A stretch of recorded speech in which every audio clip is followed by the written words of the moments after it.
Hi hello नमस्ते. मी पूजा foodie या YouTube चॅनलवर तुम्हा सगळ्यांचं अगदी मनापासून स्वागत करते. आज मी तुम्हाला 2 बटाट्यांपासून खूप कमालीची एक रेसिपी दाखवणार आहे. ही रेसिपी तुम्ही उपवासाला सुद्धा करू शकता किंवा इतर वेळेस चपातीसोबत खायला म्हणून सुद्धा करू शकता. आपण बटाट्याची एक प्रकारची भाजी पाहतोय, पण ही भाजी करायला खूप जास्त सोपी आहे.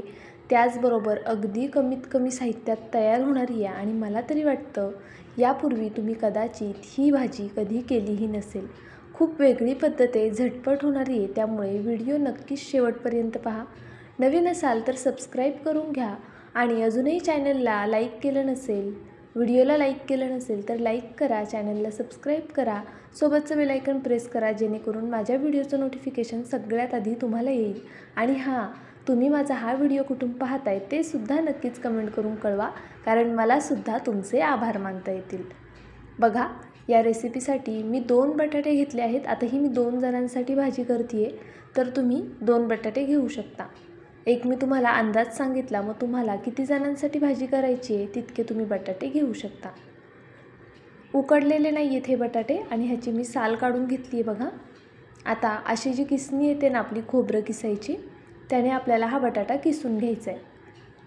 तर बघा, अशा पद्धतीने मी संपूर्ण बटाटा आधी किसून घेते आणि मग तुम्हाला दाखवते. बघा, अगदी सहज आणि सोप्या पद्धतीने किसून होतो हा बटाटा. पाहू शकता तुम्ही. तुमच्याकडे जर मोठी किसणी असेल तर ती घेतलीत तरी चालेल, पण या किसणीने छान किसला जातो आणि भाजीसुद्धा खायला छान लागते. तर बघा, अशा पद्धतीने इथे मी हा बटाटा किसून घेतला आहे. पाहू शकता तुम्ही. आता बघा, हा बटाटा लगेच लाल पडतो, त्यामुळे काय करायचं, 2-3 पाण्याने ह्याला स्वच्छ धुवून घ्यायचं. यामधला संपूर्ण स्टार्च काढून टाकायचा. बघा, इथे मी छान असा बटाटा धुवून घेतला. बघा, किती पांढरा शुभ्र आणि मस्त दिसतोय ना. अगदी या पद्धतीनेच आपल्याला धुवून घ्यायचं आहे आणि यातलं पाणी निथळून घ्यायचं आहे. आता हा संपूर्ण बटाटा मी व्यवस्थित असा निथळून घेतला आहे. यामधलं संपूर्ण पाणी काढून घेतलं आहे. चला पटकनी फोडणी करूया. हार्डली 3 ते 4 मिनटात ही भाजी तयार होते, कारण किसलेला बटाटा शिजायला वेळ लागत नाही. बघा, कढईमध्ये गरजेनुसार तेल घालायचे. या भाजीसाठी तेल थोडंसं जास्तीचं घातलं तर मग भाजी अजून जास्त छान लागते. जर उपवासासाठी करत असाल तर मोहरी घालू नका. उपवासासाठी करत असाल तर काय घालायचं ते पुढे सांगते, आधी जिन्नस पाहून घ्या. सगळ्यात आधी तेलामध्ये मोहरी घातली, त्यानंतरनं लाल तिखट, बेडगी मिरची पावडर, थोडंसं हिंग आणि हळद घातलेली आहे. आता हे मसाले तेलावरती परतून घ्यायचेत आपल्याला अर्धा मिनटं फक्त. बघा, अर्ध्या मिनटामध्ये लगेचच आपल्याला यामध्ये बटाटा टाकून द्यायचा आहे. खूप जास्त वेळ जर मसाला तेलात ठेवला ना तर तो करपू शकतो, त्यामुळे लगेच बटाटा घालून घ्यायचा. चवीनुसार मीठसुद्धा घालून घ्यायचं आत्ताच, म्हणजे मीठ सगळीकडे व्यवस्थित लागलं जाईल. आणि बघा, आता ही भाजी छान अशी मिक्स करून घेऊया. खायला खूप छान लागते आणि अगदी सोप्या पद्धतीने. तर पहा, आता जर तुम्हाला ही उपवासासाठी करायची असेल तर काय करायचं, तेल टाकायचं कढईमध्ये. तेल छान गरम झालं की त्यामध्ये फक्त लाल तिखट घालायचं आणि त्यानंतरने यामध्ये चवीनुसार मीठ आणि बटाटा घालायचा. लाल तिखट, मीठ आणि बटाटा इतकेच जिन्नस घालायचे आणि छान ही भाजी परतून घ्यायची. आणि मग जशी आपण पुढे आता शिजवून घेणार आहोत, अगदी त्या पद्धतीने शिजवून घ्यायची.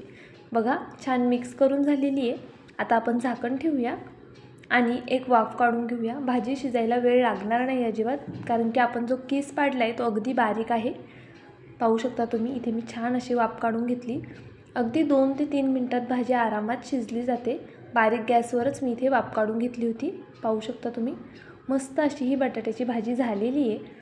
खायला खूप छान लागते, नुसती खायलासुद्धा छान लागते. उपवासाच्या दिवशी तर आपण अशी नुसती खाल्ली ना, लिंबू वगैरे पिळून, खूप छान लागते. किंवा ही मग चपातीसोबत किंवा भाकरीसोबतसुद्धा खूप कमाल लागते.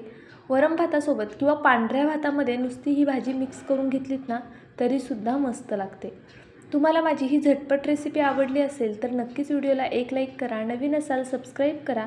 व्हिडिओ कुठून पाहताय ते कमेंट करून नक्कीच कळवा. उद्या असाच एक छानसा व्हिडिओ घेऊन पुन्हा हजर राहीन. तोपर्यंत bye. Thank you so much for watching.